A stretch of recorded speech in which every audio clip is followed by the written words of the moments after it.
జిల్లా ఇన్ఛార్జి మంత్రి జూపల్లి కృష్ణారావు ప్రేరణతో ఆదిలాబాద్ నియోజకవర్గ కాంగ్రెస్ పార్టీ ఇన్ఛార్జి కంది శ్రీనివాసరెడ్డి శుక్రవారం కైలాసనగర్లో నివసిస్తున్న దివ్యాంగ యువకుడు వెంకటరమణను ఆయన నివాసంలో కలిసి 75,000 రూపాయల ఆర్థిక సహాయాన్ని అందించారు. ఇటీవలే మంత్రి జూపల్లి కృష్ణారావు వెంకటరమణ ఇంటికి వెళ్లి ఆయన ప్రతిభను అభినందించి స్ఫూర్తినిచ్చిన విషయం తెలిసిందే. నేపథ్యంలో మంత్రి జూపల్లి కృష్ణారావు ఆదేశాలతో స్పందించిన కంది శ్రీనివాసరెడ్డి ఆర్థిక సాయం అందించారు. వెంకటరమణ పట్టుదలను కంది శ్రీనివాసరెడ్డి కొనియాడారు. ఆయన అందజేసిన 75,000తో వెంకటరమణకు అవసరమైన అత్యాధునిక ఫౌలర్ స్ట్రెచర్ కొనుగోలు చేసి అందజేయాలని జిల్లా సంక్షేమ శాఖ అధికారి మిల్కాకు సూచించారు. దీంతో వెంకటరమణకు మరింత సౌకర్యవంతమైన జీవనం కల్పించవచ్చన్నారు.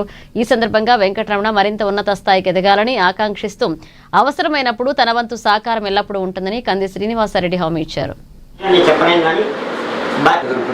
సో అంటే మీ కష్టాలతో మేము రిలేట్ అవుతున్నాం, ఇప్పుడు able to relate each other. Tembekar Venkataramana గారు నిజంగా మనుషుల జీవితాల్లో ఒక గొప్ప స్ఫూర్తి నింపేటువంటి ఒక శక్తి. ఆయన ఒక వ్యక్తి కాదు, ఆదిలాబాద్ ప్రాంతంలోనే ఒక ఆణిముత్యం. అంగవైకల్యము మన అభివృద్ధికి ఎటువంటి ఆటంకము కాదు.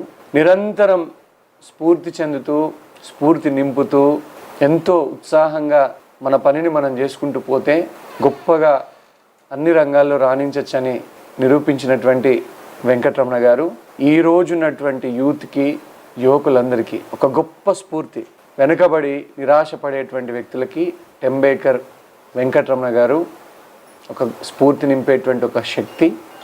డిజిటల్ మార్కెటింగ్ రంగంలో, ఏఐలో స్ఫూర్తి నింపి జాబ్ చేస్తూ అంగవైకల్యాన్ని అధిగమించి ఏఐలో, ఎంఎల్లో, డిజిటల్ మార్కెటింగ్లో గొప్పగా జాబ్ చేస్తూ ఆదిలాబాద్ ప్రాంతానికే ఒక ఆణిముత్యంలాగా ఉన్నటువంటి వెంకటరమణ గారు ఈరోజు నిజంగా యూత్కి ఒక బ్రాండ్ అంబాసిడర్, ఒక యూత్ ఐకాన్, గొప్పగా స్ఫూర్తి నింపగలిగేటువంటి ఒక పెద్ద ఎత్తున నా దృష్టిలోనైతే ఒక హాలీవుడ్ స్థాయిలో ఒక సినిమా నిర్మాణం కూడా వారి జీవితం మీద తీయచ్చేమో అంత గొప్ప ఇన్స్పైరింగ్ నిజ జీవితంలో ఉన్నటువంటి కథనాలు ఆయన లైఫ్లో ఉన్నవి. నిజంగా వారికి నిజంగా చేతులు జోడించి మేము అందరం నమస్కరిస్తూ ఉన్నాం. ఎందుకంటే is a great inspiration to all of us.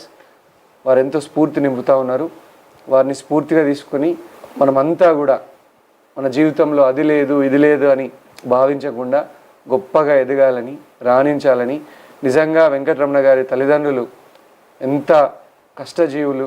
వారు వెంకటరమణ గారిని ఎలా ప్రోత్సహించారంటే వారికి మనస్ఫూర్తిగా ఒక సెల్యూట్ చేస్తూ ఉన్నాం, నమస్కరిస్తూ ఉన్నాం మనస్ఫూర్తిగా వారి కష్టానికి. వెంకటరమణ గారు డిజిటల్ మార్కెటింగ్ రంగంలో, ఏఐ రంగంలో ఇంకా ముందుకెళ్తూ కొత్త వీలైతే ఆవిష్కరణలు ఏమన్నా చేయాలని, ఎంతోమందికి ట్రైనింగ్ ఇవ్వాలని, ఎంతోమందికి స్ఫూర్తిగా నిలవాలని మనస్ఫూర్తిగా కోరుకుంటూ